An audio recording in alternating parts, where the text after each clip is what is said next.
What's up guys, it's Drac. I guess that I'm going to start using the vlog channel partially for these videos. I also want to make like vlog channels, but this is a FoamProShop kind of customer servicey type video because we get these questions and I think that visuals are obviously very strong. I've done a lot of visual aids over my run. I've actually done mod guides kind of for these where I haven't had to explain these concepts explicitly, but it's clear that this would be beneficial to add to the website listings for this product. It's a very popular product, and the product itself is very inexpensive. So given that it's a very inexpensive product, we have people buying them as their only upgrade, and they may not have as much experience with the hobby. So this seems relatively simple. If it's really simple, it's not for you, but that's okay. I think that, you know, not all content has to be for everybody. So we have here a Nexus Striker pusher that's been completely stripped of its O-rings.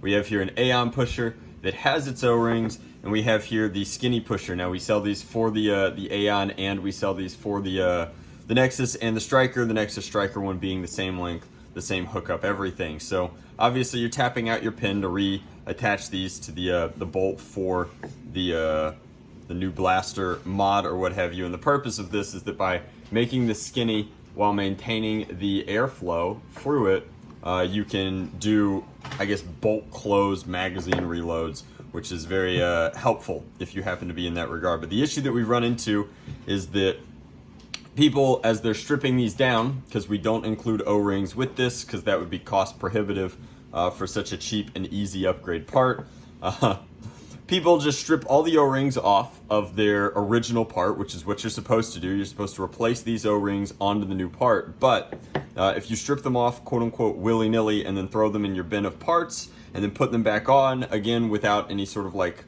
care, you might not realize that the front O-ring, which is also the spare O-rings, the ones that come in the stock on the Nexus and in the plastic on the Striker, are a different ID/OD than the back O-rings. So the back O-rings stretch a little bit more, and they're a little bit wider. If you can see the discrepancy there, it's certainly noticeable.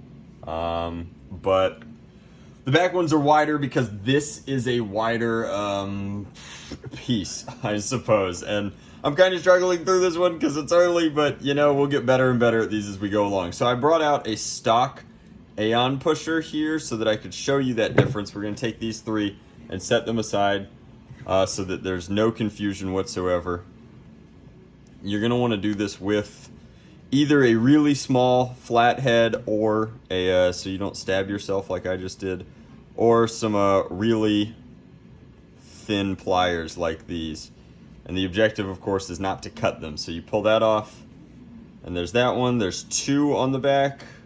You realistically do want both of those.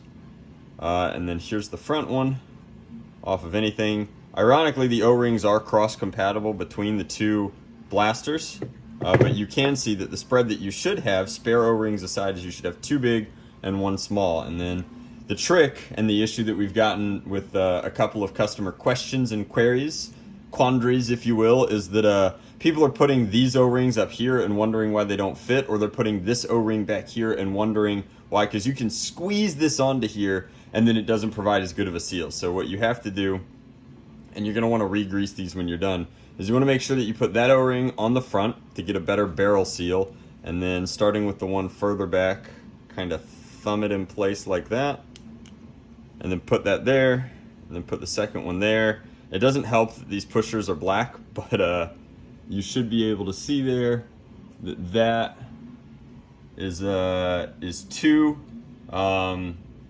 of the same O-ring from the back of the pusher on the back of the skinny pusher, and then one on the front there. Now, if you install it properly, you're going to have no issues whatsoever, and you're going to be able to replace this with the ones from the stock or from the kit that comes with your blaster, as you will. But if you install them incorrectly, there's a good chance that this one will shear against the coupler piece that it slides into there, or this one will just fall off because the ones in the back are too large for this aperture. So it really is important to keep track of those. Make sure that you recognize that they're two different parts and put them in two different places and then install them properly.